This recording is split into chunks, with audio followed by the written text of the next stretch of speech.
এই নানান রকম টিফিন দিতে দিতে তাদের মধ্যেও একটা নেশা তৈরি হয়েছে, মা আজকে কি টিফিনে দেবে। তো প্রতিদিন তো আর নতুন নতুন টিফিন তৈরি করে দেওয়া হয় না, তাই আজকে দিলাম তাদের পরিচিত একটা টিফিন। দিয়েছি এখানে গোলা রুটি, আটা, ডিম, গাজর, ক্যাপসিকাম, বিনস, পেঁয়াজ দিয়ে তৈরি করে দিয়েছি এখানে গোলা রুটি। একটাই বড় সাইজের গোলা রুটি দিলাম, তার মধ্যে 1 চামচ টমেটো কেচাপ দিয়ে দিলাম। এটা দিয়েই খেয়ে নেবে।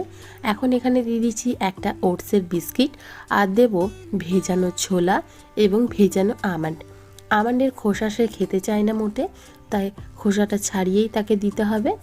তো এখানে 5টা আমন্ড বাদাম দিয়ে দিলাম। এটা খাওয়া ভীষণ ভালো, তাই ভিজিয়েই তাদেরকে খাওয়ানোর চেষ্টা করি। এই ছিল আমার দুষ্টু রানীর টিফিন। কেমন লাগলো আপনাদের এই টিফিনের আইডিয়াটা অবশ্যই কমেন্ট করে জানাবেন। ভালো লেগে থাকলে প্লিজ প্লিজ প্লিজ একটা লাইক করে দেবেন, এবং আপনাদের কাছেও যদি এমন টিফিনের আইডিয়া থাকে আমার সঙ্গে শেয়ার করতে পারেন, তাহলে আমিও আমার মেয়েদের তৈরি করে দেব। Thank you for watching.